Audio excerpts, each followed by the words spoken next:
Hello students, আশা করি ভালো আছো। বিজ্ঞানের রসায়ন অংশে তোমাকে স্বাগতম। চলো প্রথমেই একটি গল্প দিয়ে শুরু করি। একদিন ক্লাসের শেষের দিকে রেজওয়ান তার বন্ধু রাফিকে জোরে ডাক দিয়েছে একসাথে বাসায় যাবে বলে। এতে তার সহপাঠীরা খুব অবাক হয়, কারণ তারা তাদের ক্লাসে রাফি নামের কাউকে চিনে না। তারা তাকে ফারহান মাহমুদ হিসেবে চেনে। রেজওয়ান সেদিন সবাইকে বুঝিয়ে বলল, ফারহান মাহমুদ হলো তার বন্ধুর ভালো নাম, আর ডাকনাম হলো রাফি। ঠিক তেমনি রসায়নে বিভিন্ন মৌলিক পদার্থের এমন ডাকনাম আছে যাদের মৌলের প্রতীক বলা হয়। খেয়াল করে দেখো, তোমার আশেপাশে অনেক কিছু আছে যাকে তুমি কোনো সাধারণ নামে ডাকো। যেমন কোনো লোহার তৈরি শিকল, এই শিকলের পদার্থকে লোহা হিসেবে চিনলেও রসায়ন ভাষায় কিন্তু এর ভিন্ন নাম আছে, যাকে ফেরাস বলে।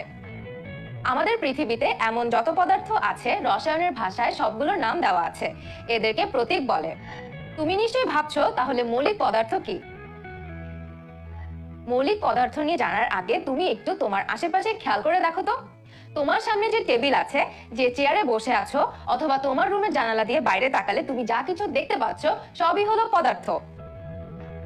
অর্থাৎ যা জায়গা দখল করে, যার ওজন আছে, আকার ও আকৃতি আছে, তাকেই পদার্থ বলে। রসায়নবিদরা পৃথিবীর সকল পদার্থকে গঠন অনুযায়ী দুটি ভাগে ভাগ করেন। তুমি একটু আগে যে লোহার শিকল দেখলে, ভেবে বলো তো এই লোহার শিকলকে ভাঙলে কি অন্য কোনো কিছু পাওয়া যাবে? না, একে তুমি যতই ভাঙতে থাকো না কেন শুধু লোহাই পাবে। তাই এটা একটা মৌলিক পদার্থ। অর্থাৎ যে পদার্থকে ছোট ছোট অংশে ভাগ করলে ওই পদার্থ ছাড়া অন্য কোনো পদার্থ পাওয়া যায় না, তাকে মৌলিক পদার্থ বলে। এখন এই লোহার শিকলকে ভাঙতে ভাঙতে সবচেয়ে ক্ষুদ্র একটি কণা পাওয়া যাবে। এই কণাটিকে আরো ভাঙলে লোহার বৈশিষ্ট্য আর থাকবে না। লোহার মতো অন্যান্য মৌলগুলোকেও ভাঙলে এমন একটি ক্ষুদ্র কণা পাওয়া যাবে। মৌলিক পদার্থের এই ক্ষুদ্র কণাগুলোকে পরমাণু বলা হয়। এ পর্যন্ত মোট 118টি মৌলিক পদার্থ সম্পর্কে আমরা জানি। তুমি কি বলতে পারো আমরা রান্নায় যে লবণ ব্যবহার করি তা কি মৌলিক না যৌগিক পদার্থ? লবণকে রাসায়নিকভাবে ভাঙলে সোডিয়াম ও ক্লোরিন নামের দুটি আলাদা পদার্থ পাওয়া যায়। যেহেতু আমরা লবণকে ভেঙে লবণ পাচ্ছি না, সেহেতু একে আমরা মৌলিক পদার্থ বলতে পারবো না। লবণকে ভাঙলে দুটি আলাদা পদার্থ পাওয়া যায় বলে আমরা একে যৌগিক পদার্থ বলবো। তাহলে আমরা বলতে পারি যে পদার্থকে ছোট ছোট অংশে ভাগ করলে ভিন্ন ভিন্ন পদার্থ পাওয়া যায় তাকে যৌগিক পদার্থ বলে। তাছাড়া পিপাসা পেলে আমরা যে পানি পান করি, একে রাসায়নিকভাবে ভাঙলে হাইড্রোজেন ও অক্সিজেন নামক দুটি পদার্থ পাওয়া যায়। অর্থাৎ পানি একটি যৌগিক পদার্থ। আর যৌগিক পদার্থকে ভাঙলে যে ছোট ছোট কণা পাওয়া যায় তাদেরকে অণু বলা হয়। আবার একই মৌলের একাধিক পরমাণু কিংবা ভিন্ন ভিন্ন মৌলের পরমাণু একসাথে যোগ হয়ে অণু গঠিত হয়। যেমন দুইটি হাইড্রোজেন পরমাণু একসাথে যুক্ত হয়ে হাইড্রোজেন অণু তৈরি করে। আবার ধরো পানির অণু তৈরি হওয়ার জন্য দুইটি হাইড্রোজেন পরমাণু একটি অক্সিজেন পরমাণুর সাথে যুক্ত হয়। তাহলে মৌলিক পদার্থ ও যৌগিক পদার্থ এবং অণু পরমাণু কি, আশা করি তা বুঝতে পেরেছো। এখন চলো মৌলিক পদার্থের ডাকনাম অর্থাৎ মৌলের প্রতীক কারা কিভাবে আবিষ্কার করলেন সেই ইতিহাস জেনে নিই। অনেক অনেক আগে যখন মৌলিক পদার্থগুলো আবিষ্কার হওয়া শুরু হলো, তখন বিজ্ঞানীরা বিভিন্ন সাংকেতিক চিহ্নের মাধ্যমে তাদের প্রকাশ করত। ধীরে ধীরে এই মৌলিক পদার্থের সংখ্যা বাড়তে থাকলে তখন তাদের পক্ষে এতগুলো সাংকেতিক চিহ্ন মনে রাখা খুব কঠিন হয়ে পড়ে। এরপর 1808 সালে বিজ্ঞানী ডাল্টন এসব মৌলিক পদার্থকে বিভিন্ন সাংকেতিক ছবি দিয়ে প্রকাশ করার চেষ্টা করেন। যেমন তিনি হাইড্রোজেন, অক্সিজেন ও কার্বনকে এভাবে প্রকাশ করেছিলেন। কিন্তু লেখার সময় এই প্রতীকগুলো বারবার ড্র করা খুব ডিফিকাল্ট ছিল এবং অনেক সময় লাগতো। আর তাই 1813 সালে বিজ্ঞানী জন জেকব বার্জেলিয়াস প্রস্তাব করেন মৌলের পুরো নাম না লিখে ইংরেজি বা ল্যাটিন নামের একটি বা দুটি অক্ষর দিয়ে সংক্ষেপে প্রকাশ করতে। এরপর থেকেই মূলত কোনো মৌলকে তাদের নামে সংক্ষিপ্ত রূপে প্রকাশ করা শুরু হয়। আর এভাবে মৌলিক পদার্থের ইংরেজি বা ল্যাটিন নামে সংক্ষিপ্তভাবে প্রকাশের চিহ্নকে ওই মৌলের প্রতীক বা সিম্বল বলে। আর মৌলের এই সব সিম্বল বা প্রতীককে ইংরেজি বর্ণমালার একটি বর্ণ বা দুটি বর্ণ দিয়ে প্রকাশ করা হয়। যেমন হাইড্রোজেনকে H এবং অক্সিজেনকে O দিয়ে প্রকাশ করা হয়। মৌলের প্রতীক লিখতে হলে কিছু নিয়ম অনুসরণ করতে হয়। চলো এখন মৌলের প্রতীক লেখার নিয়মগুলো জেনে নেই। প্রথমত, যদি একটা লেটার দিয়ে প্রতীক লিখতে হয় তবে মৌলের ইংরেজি নামের প্রথম অক্ষর দিয়ে প্রতীক লিখতে হবে এবং প্রথম অক্ষরটি বড় হাতের হবে। যেমন নাইট্রোজেনের প্রতীক হলো এমন। আর যদি দুটা লেটার দিয়ে প্রতীক লিখতে হয় তবে মৌলের ইংরেজি নামের প্রথম অক্ষর হবে বড় হাতের এবং পরের অক্ষরটি হবে ছোট হাতের। যেমন ক্যালসিয়ামের প্রতীক এমন। আবার কিছু মৌলের প্রতীক তাদের ইংরেজি নামের প্রথম ও দ্বিতীয় বর্ণ দিয়ে হয়ে থাকে। অ্যালুমিনিয়ামের প্রথম বর্ণ A ও দ্বিতীয় বর্ণ L, সে অনুসারে এর প্রতীক হলো Al। আবার কোবাল্টের প্রথম ও দ্বিতীয় বর্ণ অনুসারে এর প্রতীক হলো CO। কিছু মৌলের প্রতীক তাদের ইংরেজি নামের প্রথম ও তৃতীয় বর্ণ দিয়ে হয়েছে, যেমন ক্লোরিনের Cl, জিঙ্কের Zn, ক্রোমিয়ামের Cr এবং ম্যাগনেসিয়ামের Mg।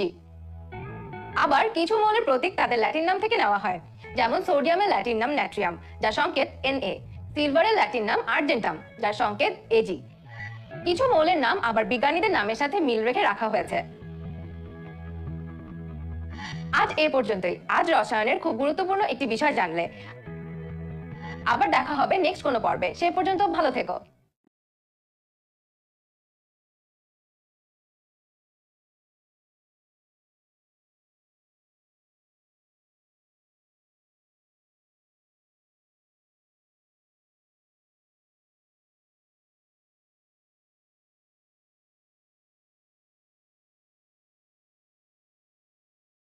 আশা করি ভালো আছো। বিজ্ঞানের রসায়ন অংশে তোমাকে স্বাগতম। চলো প্রথমেই একটি গল্প দিয়ে শুরু করি। একদিন ক্লাসের শেষের দিকে রেজওয়ান তার বন্ধু রাফিকে জোরে ডাক দিয়েছে একসাথে বাসায় যাবে বলে। এতে তার সহপাঠীরা খুব অবাক হয়, কারণ তারা তাদের ক্লাসের রাফি নামের কাউকে চিনে না। তারা তাকে ফারহান মাহমুদ হিসেবে চেনে। রেজওয়ান সেদিন সবাইকে বুঝিয়ে বলল, ফারহান মাহমুদ হলো তার বন্ধুর ভালো নাম, আর ডাকনাম হলো রাফি।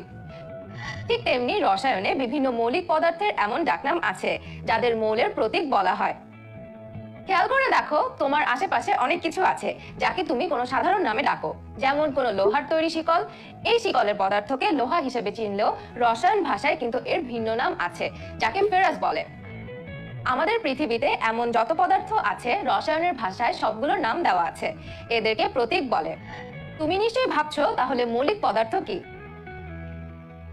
মৌলিক পদার্থ নিয়ে জানার আগে তুমি একটু তোমার আশেপাশে খেয়াল করে দেখো তো। তোমার সামনে যে টেবিল আছে, যে চেয়ারে বসে আছো, অথবা তোমার রুমের জানালা দিয়ে বাইরে তাকালে তুমি যা কিছু দেখতে পাচ্ছ সবই হলো পদার্থ। অর্থাৎ যা জায়গা দখল করে, যার ওজন আছে, আকার ও আকৃতি আছে, তাকে পদার্থ বলে। রসায়নবিদরা পৃথিবীর সকল পদার্থকে গঠন অনুযায়ী দুটি ভাগে ভাগ করেন। তুমি একটু আগে যে লোহার শিকল দেখলে, ভেবে বলো তো কিছু পাওয়া যাবে? না, একে তুমি যতই ভাঙতে থাকো না কেন শুধু লোহাই পাবে। তাই এটা একটা মৌলিক পদার্থ। অর্থাৎ যে পদার্থকে ছোট ছোট অংশে ভাগ করলে ওই পদার্থ ছাড়া অন্য কোনো পদার্থ পাওয়া যায় না, তাকে মৌলিক পদার্থ বলে। এখন এই লোহার শিকলকে ভাঙতে ভাঙতে সবচেয়ে ক্ষুদ্র একটি কণা পাওয়া যাবে। এই কণাটিকে আরো ভাঙলে লোহার বৈশিষ্ট্য আর থাকবে না। লোহার মতো অন্যান্য মৌলগুলোকেও ভাঙলে এমন একটি ক্ষুদ্র কণা পাওয়া যাবে। মৌলিক পদার্থের এই ক্ষুদ্র কণাগুলোকে পরমাণু বলা হয়। এ পর্যন্ত মোট 118টি মৌলিক পদার্থ সম্পর্কে আমরা জানি। তুমি কি বলতে পারো আমরা রান্নায় যে লবণ ব্যবহার করি তা কি মৌলিক না যৌগিক পদার্থ? লবণকে রাসায়নিকভাবে ভাঙলে সোডিয়াম ও ক্লোরিন নামের দুটি আলাদা পদার্থ পাওয়া যায়। যেহেতু আমরা লবণকে ভেঙে লবণ পাচ্ছি না, সেহেতু একে আমরা মৌলিক পদার্থ বলতে পারবো না। লবণকে ভাঙলে দুটি আলাদা পদার্থ পাওয়া যায় বলে আমরা একে যৌগিক পদার্থ বলবো। তাহলে আমরা বলতে পারি যে পদার্থকে ছোট ছোট অংশে ভাগ করলে ভিন্ন ভিন্ন পদার্থ পাওয়া যায় তাকে যৌগিক পদার্থ বলে। তাছাড়া পিপাসা পেলে আমরা যে পানি পান করি, একে রাসায়নিকভাবে ভাঙলে হাইড্রোজেন ও অক্সিজেন নামক দুটি পদার্থ পাওয়া যায়। অর্থাৎ পানি একটি যৌগিক পদার্থ। আর যৌগিক পদার্থকে ভাঙলে যে ছোট ছোট কণা পাওয়া যায় তাদেরকে অণু বলা হয়। আবার একই মৌলের একাধিক পরমাণু কিংবা ভিন্ন ভিন্ন মৌলের পরমাণু একসাথে যোগ হয়ে অণু গঠিত হয়। যেমন দুইটি হাইড্রোজেন পরমাণু একসাথে যুক্ত হয়ে হাইড্রোজেন অণু তৈরি করে। আবার ধরো পানির অণু তৈরি হওয়ার জন্য দুইটি হাইড্রোজেন পরমাণু একটি অক্সিজেন পরমাণুর সাথে যুক্ত হয়। তাহলে মৌলিক পদার্থ ও যৌগিক পদার্থ এবং অণু পরমাণু কি, আশা করি তা বুঝতে পেরেছো। এখন চলো মৌলিক পদার্থের ডাকনাম অর্থাৎ মৌলের প্রতীক কারা কিভাবে আবিষ্কার করলেন সেই ইতিহাস জেনে নিই। অনেক অনেক আগে যখন মৌলিক পদার্থগুলো আবিষ্কার হওয়া শুরু হলো, তখন বিজ্ঞানীরা বিভিন্ন সাংকেতিক চিহ্নের মাধ্যমে তাদের প্রকাশ করত। ধীরে ধীরে এই মৌলিক পদার্থের সংখ্যা বাড়তে থাকলে তখন তাদের পক্ষে এতগুলো সাংকেতিক চিহ্ন মনে রাখা খুব কঠিন হয়ে পড়ে।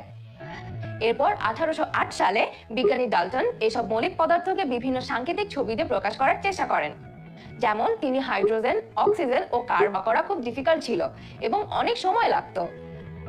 আর তাই 1813 সালে বিজ্ঞানী জন জেকব বার্জেলিয়াস প্রস্তাব করেন মৌলের পুরো নাম না লিখে ইংরেজি বা ল্যাটিন নামের একটি বা দুটি অক্ষর দিয়ে সংক্ষেপে প্রকাশ করতে। এরপর থেকে মূলত কোনো মৌলকে তাদের নামে সংক্ষিপ্ত রূপে প্রকাশ করা শুরু হয়। আর এভাবে মৌলিক পদার্থের ইংরেজি বা ল্যাটিন নামে সংক্ষিপ্তভাবে প্রকাশের চিহ্নকে ওই মৌলের প্রতীক বা সিম্বল বলে। আর মৌলের এইসব সিম্বল বা প্রতীককে ইংরেজি বর্ণমালার একটি বর্ণ বা দুটি বর্ণ দিয়ে প্রকাশ করা হয়, যেমন হাইড্রোজেনকে H এবং অক্সিজেনকে O দিয়ে প্রকাশ করা হয়। মৌলের প্রতীক লিখতে হলে কিছু নিয়ম অনুসরণ করতে হয়।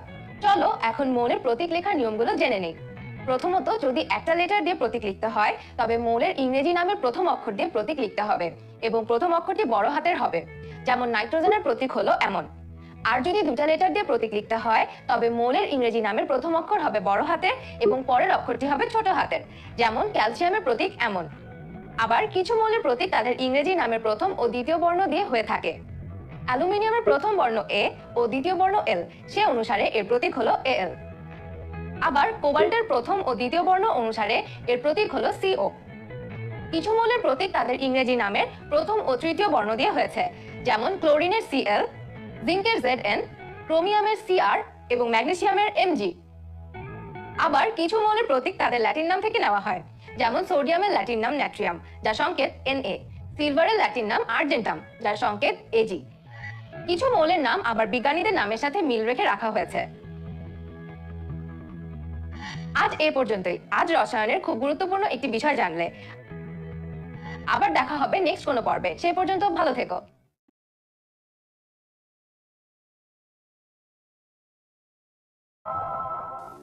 হ্যালো স্টুডেন্ট, আশা করি ভালো আছো। পিপাসা পেলে তুমি নিশ্চয়ই পানি পান করো।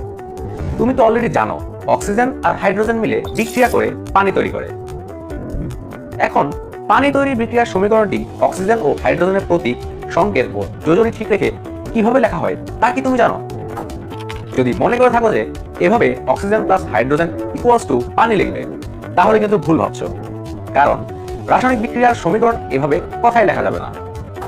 বিক্রিয়াটির সমীকরণ প্রতীকের সাহায্যে এভাবে লেখা হয়। কি কঠিন মনে হচ্ছে?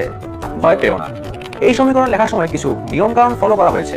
আজকের লেসনে তুমি রাসায়নিক সমীকরণ লেখার সেই নিয়ম কারণ সম্পর্কে জানতে পারবে। প্রথমে চলো রাসায়নিক সমীকরণ সম্পর্কে জেনে নেই। তুমি নিশ্চয়ই যোগ বিয়োগ করতে পারো। দুটি আলাদা অঙ্ক 2 ও 3 যোগ করলে যে 5 হয় তা তো জানোই। এটি একটি বীজগাণিতিক সমীকরণ। খেয়াল করলে দেখবে এই সমীকরণের দুটি অংশ আছে, একটি যোগ করার পূর্বে অর্থাৎ সমান চিহ্নের আগে, আরেকটি সমান চিহ্নের পরে। ঠিক তেমনি একটি রাসায়নিক বিক্রিয়ার সমীকরণেও দুটি অংশ থাকে, একটি অংশ বিক্রিয়ক, আরেকটি অংশ উৎপাদ বা বিক্রিয়াজাত পদার্থ। বিক্রিয়ক পদার্থ হলো বিক্রিয়া ঘটার পূর্বে যে সকল পদার্থ বিক্রিয়া স্থলে থাকে। বিক্রিয়ককে সমীকরণের বাম পাশে লেখা হয়। এই বিক্রিয়াটিতে খেয়াল করো, হাইড্রোজেন ও অক্সিজেন বিক্রিয়া করে একটি নতুন পদার্থ পানি তৈরি করেছে, তাই এরা হলো বিক্রিয়ক। আর বিক্রিয়ার ফলে যে সকল পদার্থ উৎপন্ন হয় সেগুলোকে উৎপাদ বা বিক্রিয়াজাত পদার্থ বলে। উৎপাদকে বিক্রিয়ার সমীকরণের ডান পাশে লেখা হয়। বিক্রিয়াটিতে হাইড্রোজেন এবং অক্সিজেনের বিক্রিয়ার ফলে উৎপন্ন পানি হচ্ছে উৎপাদ। এখন বীজগাণিতিক সমীকরণটিতে লক্ষ্য করো, এখানে অঙ্ক দুটির মাঝখানে একটি প্লাস চিহ্ন আর অঙ্কদ্বয় ও যোগফলের মাঝে একটি ইকুয়াল চিহ্ন আছে। একইভাবে একটি রাসায়নিক সমীকরণে বিক্রিয়ক দুটির মাঝখানে একটি প্লাস সাইন আর বিক্রিয়ক ও উৎপাদের মাঝে ইকুয়াল সাইন দেওয়া হয়েছে। তাহলে একটি রাসায়নিক সমীকরণের সংজ্ঞা আমরা এভাবে লিখতে পারি। রাসায়নিক সমীকরণ লেখার কিছু নিয়মাবলী আছে, চলো সেগুলো সম্পর্কে জেনে নেই। রাসায়নিক বিক্রিয়ার সমীকরণে বিক্রিয়ক পদার্থগুলোকে তীর চিহ্নের বাম পাশে এবং উৎপাদ বা বিক্রিয়াজাত পদার্থকে তীর চিহ্নের ডান পাশে রাখতে হবে। যেমন এই বিক্রিয়া সমীকরণে তীর চিহ্নের বাম পাশের জিঙ্ক এবং সালফিউরিক অ্যাসিড হচ্ছে বিক্রিয়ক এবং তীর চিহ্নের ডান পাশের জিঙ্ক সালফেট এবং হাইড্রোজেন হচ্ছে উৎপাদ বা বিক্রিয়াজাত পদার্থ। যদি বিক্রিয়ক বা উৎপাদ একাধিক পদার্থ হয় তাহলে তাদের সংকেতের মধ্যে যোগ চিহ্ন দিতে হবে। এই বিক্রিয়ায় বিক্রিয়ক এবং উৎপাদে দুটি করে পদার্থ আছে, তাই এদের মধ্যে যোগ চিহ্ন দেওয়া হয়েছে। সমীকরণে যদি একটি অণু একাধিক থাকে তাহলে অণুর সংকেতের আগে সেই সংখ্যা লেখা হয়। এই বিক্রিয়াতে পানির এবং হাইড্রোজেনের দুটি করে অণু আছে, তাই এখানে পানির এবং হাইড্রোজেনের অণুর সংকেতের আগে 2 লেখা হয়েছে। বিক্রিয়ক এবং উৎপাদের মধ্যে সমান চিহ্ন ব্যবহার করা যায়। তবে এক্ষেত্রে দুই পাশের পরমাণু সংখ্যা সমান থাকতে হবে। এই বিক্রিয়ার বামে অক্সিজেন ও হাইড্রোজেনের পরমাণু সংখ্যা ডান পাশের অক্সিজেন ও হাইড্রোজেন পরমাণুর সংখ্যার সমান, তাই এদের মাঝে সমান চিহ্ন দেওয়া হয়েছে। বিক্রিয়ার আগে বিভিন্ন পদার্থের পরমাণু সংখ্যা আর বিক্রিয়ার পরের উৎপন্ন নতুন পদার্থের পরমাণু সংখ্যা সমান হতে হবে। এই বিক্রিয়াটিতে বিক্রিয়ক এবং উৎপাদে হাইড্রোজেন এবং অক্সিজেনের পরমাণু সংখ্যা সমান। সমীকরণটিতে খেয়াল করো, হাইড্রোজেন ও পানির সামনে 2 লেখা হয়েছে। তুমি কি বলতে পারবে এরকম কেন লেখা হয়েছে? সমীকরণটিতে দুই পাশের পরমাণু সংখ্যা সমতাকরণের জন্য এমন করা হয়েছে। এখন চলো রাসায়নিক সমীকরণের সমতাকরণ কিভাবে করতে হয় সে সম্পর্কে জেনে আসি। রাসায়নিক বিক্রিয়ায় বিক্রিয়ক এবং উৎপাদে থাকা বিভিন্ন পদার্থের পরমাণু সংখ্যা সমান করাকেই সমতাকরণ বলা হয়। সমতাকরণের জন্য হাইড্রোজেন অক্সিজেন থেকে পানি তৈরির বিক্রিয়াটি দেখে চলো। এই বিক্রিয়ায় বাম পাশে 2টি হাইড্রোজেন পরমাণু এবং 2টি অক্সিজেন পরমাণু আছে, আর ডান পাশে আছে 2টি হাইড্রোজেন এবং 1টি অক্সিজেন পরমাণু। উভয় পাশের অক্সিজেন পরমাণু সংখ্যা সমান করতে ডান পাশের সংকেতের সামনে 2 দেই। খেয়াল করো, এখানে দুই পাশে অক্সিজেন পরমাণুর সংখ্যা সমান হলেও বাম পাশে 2টি হাইড্রোজেন পরমাণু কম আছে, তাই বাম পাশের হাইড্রোজেনের আগে 2 দিয়ে দিই। এখন লক্ষ্য করে দেখো তো দুই পাশের প্রত্যেক পদার্থের পরমাণু সংখ্যা সমান হয়েছে কিনা। যেহেতু বিক্রিয়ক এবং উৎপাদের প্রত্যেক পদার্থের পরমাণু সংখ্যা সমান, তাই আমরা এখন তীর চিহ্নের বদলে সমান চিহ্ন ইউজ করতে পারি। কি বুঝতে পারলে তো? চলো এই বিক্রিয়াটিরও সমতাকরণ দ্রুত করে ফেলি। এখানে বিক্রিয়কে হাইড্রোজেন, ম্যাগনেসিয়াম এবং ক্লোরিন একটি করে আছে, কিন্তু উৎপাদে ক্লোরিন এবং হাইড্রোজেন 2টি আছে, কিন্তু ম্যাগনেসিয়াম আছে 1টি। এখন সমতাকরণের জন্য বিক্রিয়কের HCl এর সামনে 2 দিয়ে দিই।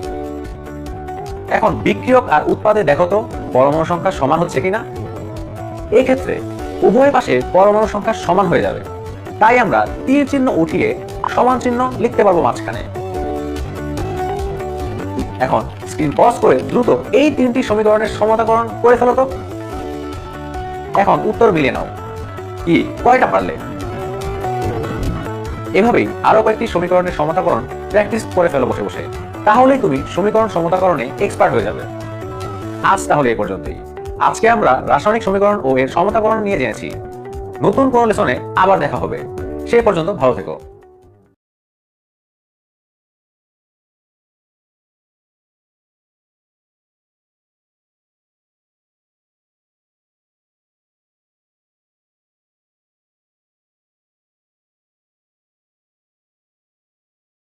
কেমন আছো? আশা করি ভালো আছো। তুমি নিশ্চয়ই জানো আমরা যে পানি পান করি তাকে রসায়নের সংকেত হিসেবে H2O লেখা হয়। রাসায়নিকভাবে হাইড্রোজেন ও অক্সিজেন গ্যাস বিক্রিয়া করে H2O অর্থাৎ পানি তৈরি করে। এবার চলো কয়েকটি রাসায়নিক বিক্রিয়া দেখে নেই। এখানে প্রথম বিক্রিয়ায় 2টি বিক্রিয়ক থেকে একটি উৎপাদ উৎপন্ন হয়েছে। দ্বিতীয় বিক্রিয়ায় ম্যাগনেসিয়াম অক্সিজেনের সাথে বিক্রিয়া করেছে। তৃতীয় বিক্রিয়ায় বিক্রিয়ক থেকে উৎপাদে যাওয়ার সময় আয়রন কপারের জায়গা দখল করেছে। এখন পানিকে রাসায়নিকভাবে ভাঙলে কি পাবো বলো তো? পানি অর্থাৎ H2O কে রাসায়নিকভাবে ভাঙলে হাইড্রোজেন ও অক্সিজেন গ্যাস পাওয়া যাবে। একইভাবে 4 নম্বর বিক্রিয়াটিতে দেখো ক্যালসিয়াম কার্বনেট ভেঙে ক্যালসিয়াম অক্সাইড ও কার্বন ডাই অক্সাইডে পরিণত হয়েছে। লক্ষ্য করলে দেখবে এখানে 4টি বিক্রিয়া 4 রকম ভাবে সংঘটিত হয়েছে। এরকম বিক্রিয়ার সংঘটনের ধরনের উপর ভিত্তি করে বিক্রিয়াগুলোর বিভিন্ন নামকরণ করা হয়েছে। এখানে প্রথম বিক্রিয়াটি সংযোজন বিক্রিয়া, দ্বিতীয়টি হলো দহন বিক্রিয়া, তৃতীয়টি প্রতিস্থাপন বিক্রিয়া এবং চতুর্থটি বিযোজন বিক্রিয়া। আজকের পর্বে আমরা শুধুমাত্র সংযোজন এবং বিযোজন বিক্রিয়া সম্পর্কে জানব। প্রথমেই জানব সংযোজন বিক্রিয়া নিয়ে। যদি একটি বিক্রিয়া 2 বা ততোধিক মৌলিক বা যৌগিক পদার্থ মিলে শুধুমাত্র একটি পদার্থ তৈরি করে, তাহলে সেই বিক্রিয়াকে সংযোজন বিক্রিয়া বলা হয়। অর্থাৎ যদি বিক্রিয়ার উৎপাদ বা বিক্রিয়াজাত পদার্থ একটি হয় কিন্তু বিক্রিয়ক একাধিক থাকে, তাহলে সেই বিক্রিয়াকে সংযোজন বিক্রিয়া বলা হয়। যেমন যদি আমরা আয়রন এবং সালফারকে মিক্স করি, তাহলে উৎপাদ হিসেবে শুধু আয়রন সালফেট পাবো। এই বিক্রিয়া বিক্রিয়ক 2টি একত্রিত হয়ে একটি উৎপাদ তৈরি করেছে, তাই এই বিক্রিয়াকে সংযোজন বিক্রিয়া বলা যাবে। এবার এই বিক্রিয়াটি লক্ষ্য করো, এখানে অ্যামোনিয়া আর হাইড্রোক্লোরিক অ্যাসিড মিলে অ্যামোনিয়াম ক্লোরাইড তৈরি করেছে। এখানেও বিক্রিয়কের পরিমাণ 2টি এবং উৎপাদ 1টি, তাই এই বিক্রিয়াকেও সংযোজন বিক্রিয়া বলা যাবে। আশা করি সংযোজন বিক্রিয়া কেমন তা ভালোমতো বুঝতে পেরেছো। চলো এবার বিযোজন বিক্রিয়া নিয়ে জেনে আসি। কোনো যৌগকে যদি ভেঙে ফেললে একাধিক ভিন্ন ভিন্ন পদার্থ পাওয়া যায়, তাহলে সেই বিক্রিয়াকে বিযোজন বিক্রিয়া বলে। অর্থাৎ কোনো যৌগ থেকে একাধিক মৌল বা যৌগ পাওয়ার প্রক্রিয়ার নামই বিযোজন বিক্রিয়া। যদি আমরা চুনাপাথর বা ক্যালসিয়াম কার্বনেটকে কোনো টেস্ট টিউবে নিয়ে তাপ দিতে থাকি আর টিউবের মুখে একটি বেলুন লাগিয়ে দিই, তাহলে দেখবো বেলুনটি ফুলে যাবে। বেলুনের মধ্যে কার্বন ডাই অক্সাইড গ্যাস যাওয়ার জন্য বেলুন ফুলে গেছে, আর টিউবের নিচে আছে ক্যালসিয়াম অক্সাইড। অর্থাৎ ক্যালসিয়াম কার্বনেট ভেঙে ক্যালসিয়াম অক্সাইড আর কার্বন ডাই অক্সাইডে পরিণত হয়েছে। এই বিক্রিয়ার বিক্রিয়ক 1টি এবং এটি ভেঙে 2টি উৎপাদে পরিণত হয়েছে, তাই এই বিক্রিয়াটি বিযোজন বিক্রিয়া। এই 2টি বিক্রিয়া খেয়াল করো। এখানেও প্রথম বিক্রিয়ায় কপার কার্বনেট ভেঙে কপার অক্সাইড আর কার্বন ডাই অক্সাইড তৈরি করছে, আর দ্বিতীয় বিক্রিয়ায় পটাশিয়াম ক্লোরাইড ভেঙে পটাশিয়াম ক্লোরাইড আর অক্সিজেন উৎপন্ন করছে। তার মানে এই 2টি বিক্রিয়া বিযোজন বিক্রিয়া।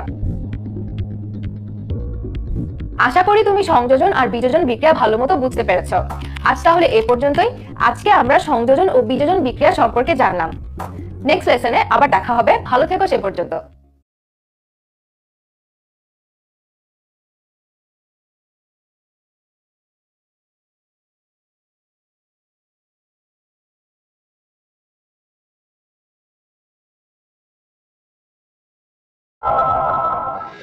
বলো তো দেখি, ক্রিকেট খেলায় কয়জন প্লেয়ার থাকে? আমি নিশ্চিত তুমি চট করে উত্তর দিয়েছো।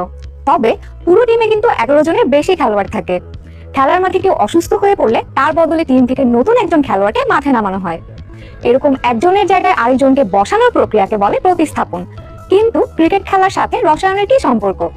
আসলে দেখা গেছে ক্রিকেট মাঠে খেলোয়াড় প্রতিস্থাপনের মতোই কোনো কোনো বিক্রিয়ায় এক মৌল আরেক মৌলকে সরিয়ে তার স্থান দখল করে।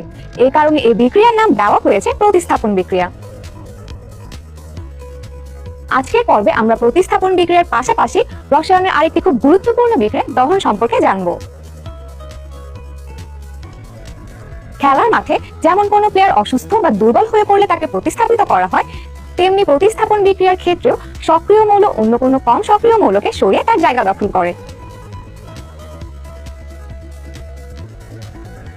যেমন কপার সালফেটের দ্রবণে আয়রন যোগ করা হলে আয়রন কপারকে সরিয়ে তার জায়গা দখল করে, কারণ আয়রন কপারের চাইতে বেশি সক্রিয়। তাই বিক্রিয়ার সময় আয়রন কপারকে প্রতিস্থাপিত করে নতুন যৌগ ফেরাস সালফাইড উৎপন্ন করে।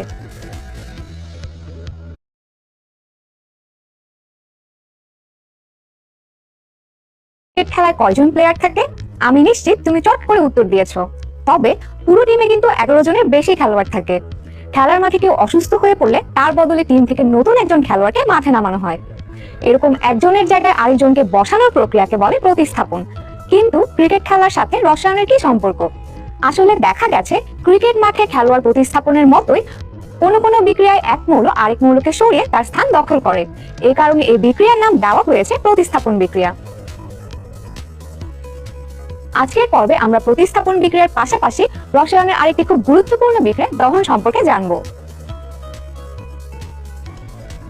খেলার মাঠে যেমন কোনো প্লেয়ার অসুস্থ বা দুর্বল হয়ে পড়লে তাকে প্রতিস্থাপিত করা হয়, তেমনি প্রতিস্থাপন বিক্রিয়ার ক্ষেত্রেও সক্রিয় মৌল অন্য কোনো কম সক্রিয় মৌলকে সরিয়ে তার জায়গা দখল করে।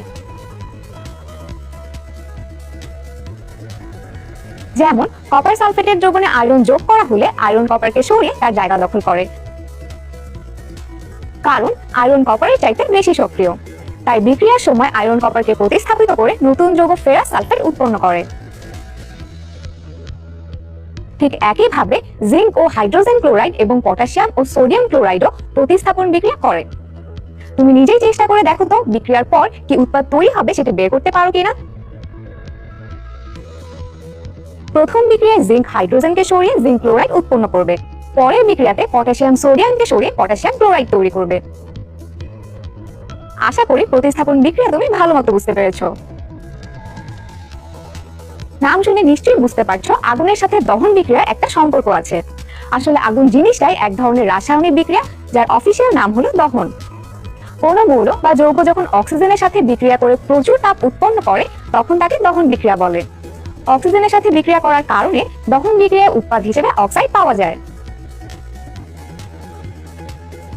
অর্থাৎ দহন বিক্রিয়ার জন্য অবশ্যই পর্যাপ্ত অক্সিজেন থাকতে হবে। অক্সিজেন ছাড়া দহন বিক্রিয়া সম্ভব নয়। যেমন এখানে ম্যাগনেসিয়ামের দহন ঘটানো হচ্ছে, এর ফলে ম্যাগনেসিয়াম পুড়ে ম্যাগনেসিয়াম অক্সাইড উৎপন্ন করে। সমতাকরণ করে বিক্রিয়াটিকে এভাবেও লেখা যায়। তুমি কি জানো আমরা যে মোমবাতি জ্বালাই সেখানেও কিন্তু দহন বিক্রিয়া হয়।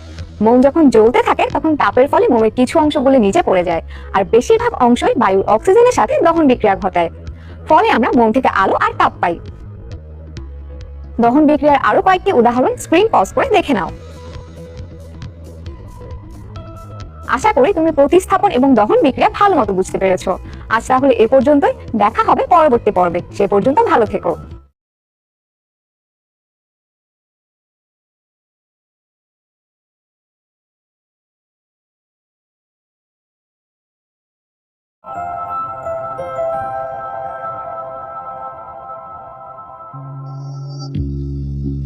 আমরা সবাই জানি মোম জ্বালালে সেই মোম থেকে আমরা আলো পাই। মোমের একটু উপরে হাত নিলে কিন্তু গরমও লাগে। তার মানে মোমবাতি জ্বালানোর ফলে আলো আর তাপ দুইটাই তৈরি হচ্ছে। গত লেসনে তুমি জেনেছিলে মোম জ্বালানো আসলে একটি রাসায়নিক বিক্রিয়া যা দহন নামে পরিচিত। অর্থাৎ মোম জ্বালালে রাসায়নিক শক্তি তাপ ও আলোক শক্তিতে রূপান্তরিত হয়,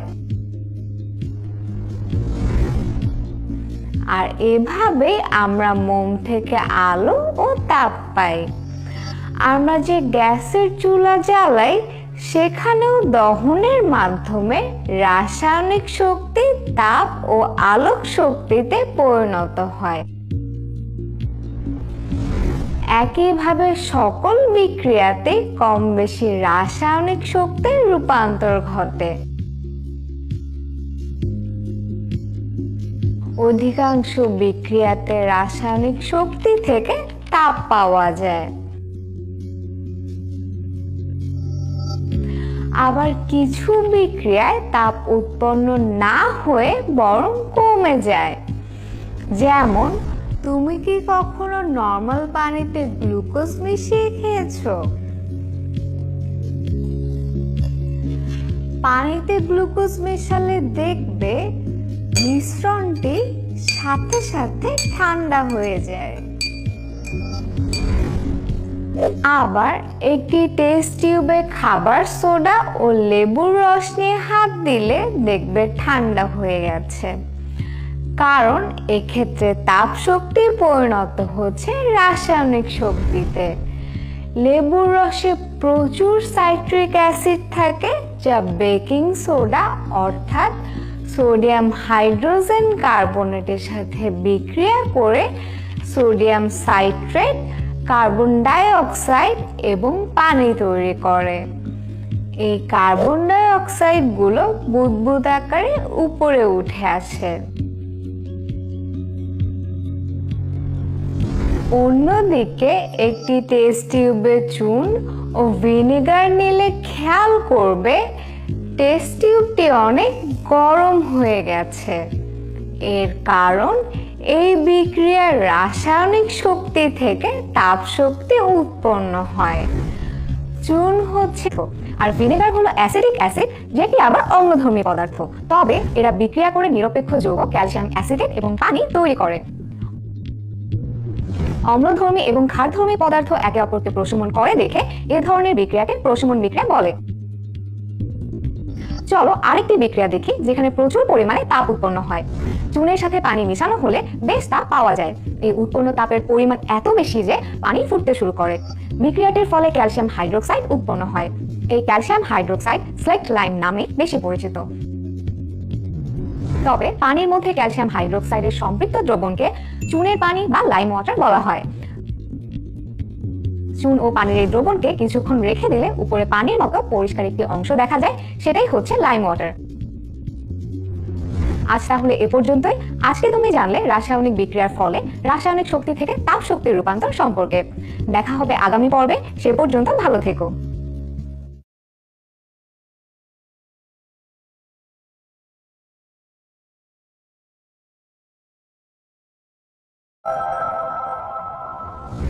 এরকম ব্যাটারি তো আমরা সবাই চিনি।